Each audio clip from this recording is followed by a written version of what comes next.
નમસ્કાર દર્શકો, હું છું પરમાર અનિશા. તમે જોઈ રહ્યા છો લોકસામના ન્યૂઝ. તો જોઈએ આજના સમાચાર. અમરેલીના લીલિયામોટામાં આવેલ રામજી મંદિરને 100 વર્ષ પૂર્ણ થતા ઉજવાઈ રહ્યો છે શતાબ્દી મહોત્સવ. જોઈએ દીપક ભટ્ટનો અહેવાલ. નમસ્કાર દર્શક મિત્રો અને જય જય શ્રી રામ. લીલિયામોટા ખાતે પ્રભુ શ્રી રામજીના 100 વર્ષ મંદિરના પૂર્ણ થઈ રહ્યા છે. તેના ભાગરૂપે લીલિયામોટા ખાતે ભવ્ય મહોત્સવનું આયોજન રામજી મંદિર દ્વારા રાખવામાં આવી રહ્યું છે. ત્યારે સમગ્ર લીલિયા સાથે મળી અને ભવ્યથી ભવ્ય ઉત્સવને કાર્યક્રમ ઉજવી રહ્યો છે. તેના ભાગરૂપે અમરેલીથી લોકસામના ન્યૂઝ ટીમ સર્વ લીલિયાની ધર્મપ્રેમી જનતાને શુભકામનાઓ પાઠવે છે. લીલિયામોટા ખાતે આવેલ રામજી મંદિરના 100 વર્ષ પૂર્ણ થાય છે. એનો મહોત્સવ ઉત્સવ અને જબરદસ્ત કાર્યક્રમ રાખવામાં આવ્યો છે. તો એ વિશે આપણે રામજી મંદિરની મુલાકાત લીધી છે. આપણે રામજી મંદિરના સંચાલકો સાથે ચર્ચા કરીશું કે આ કાર્યક્રમની અંદર શું શું કાર્યક્રમો છે, શું રૂપરેખા છે, એ જાણવા આપણે પ્રયત્ન કરીશું. કમલેશબાબુ સીતારામ, આપણે લીલિયા રામજી મંદિરના 100 વર્ષ પૂર્ણ થાય છે. શું એના કાર્યક્રમો છે અને શું એની રૂપરેખાઓ છે, જણાવો. જય શ્રી રામ.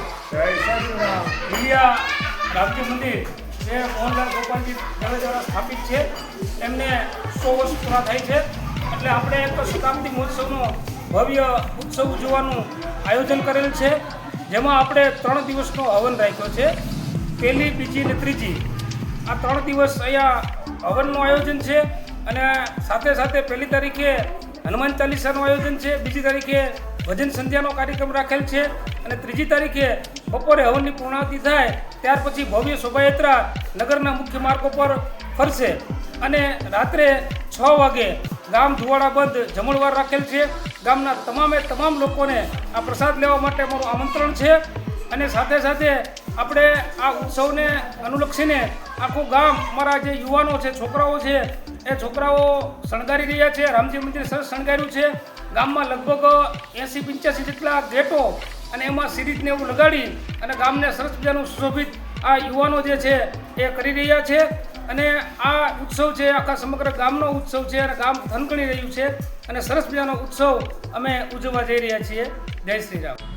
લીલિયામોટા રામજી મંદિરના 100 વર્ષ પૂર્ણ થઈ રહ્યા છે.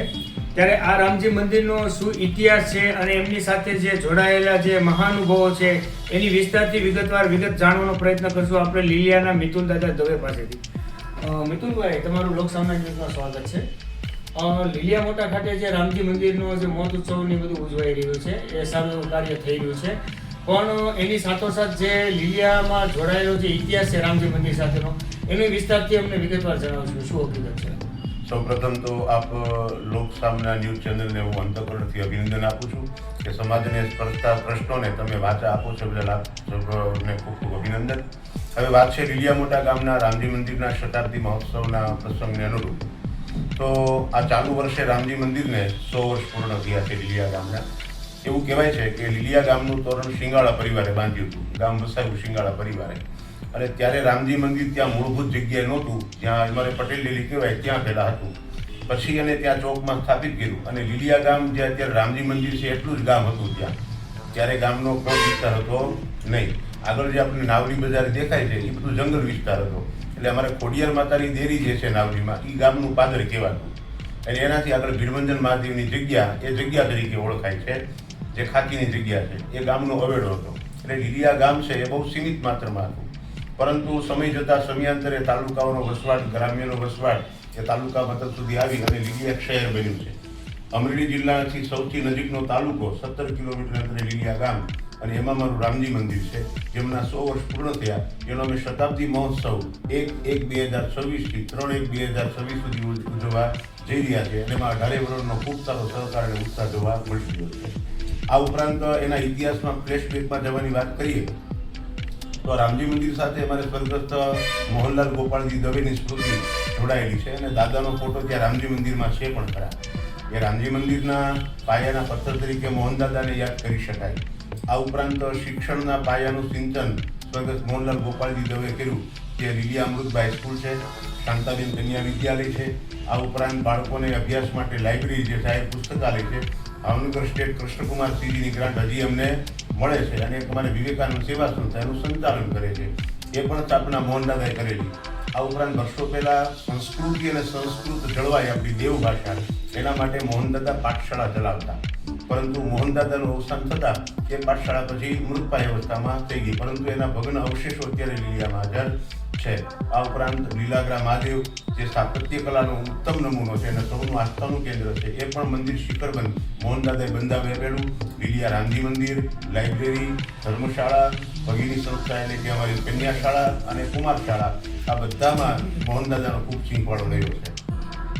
વિશેષતા એ કહેવાની છે કે મોહનદાદા જે લીલિયાના મૂળ વતની છે અને એમનું એટલું આટલું સારું યોગદાન છે કે જેને આજની તારીખે પણ લીલિયાની જાહેર જનતા યાદ કરે છે અને શું સારું એવું ઉપયોગી એને જે કાંઈ લીલિયા માટે બનાવ્યું ને કર્યું છે એ સૌને ઉપયોગી રહ્યું છે.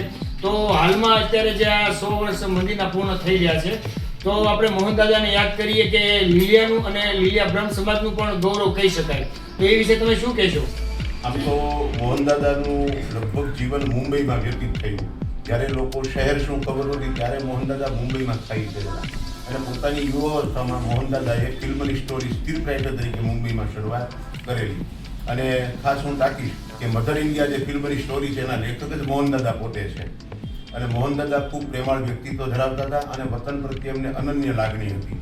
વર્ષો સુધી મુંબઈ રહ્યા છતાં પણ પોતાના વતનને તેઓ ક્યારેય ભૂલ્યા નહોતા. એટલા માટે એમણે શિક્ષણ અને આસ્થા ધર્મનું ચિંતન પોતાના નગરમાં થાય એટલા માટે આ બધા મંદિરો, લાઇબ્રેરી, પુસ્તકાલય અને શાળાનું નિર્માણ કરાવ્યું. આ ઉપરાંત દાદા માટે હું કહેવા જાઉં તો મોહનદાદાને જ્યારે કંઠમાળનો રોગ થયો અને એને મુંબઈથી લીલિયા પરત કર્યા અને માત્ર દૂધ ઉપર જ પોતાનું જીવન વ્યતીત કરતા હતા, ત્યારે એને મનથી લીલાગ્રા મહાદેવને પ્રાર્થના કરી, જો મને કંઠમાળના રોગમાંથી મુક્ત કરશો તો દાદા હું તમારું શિખરબંધ મંદિર બંધાવીશ.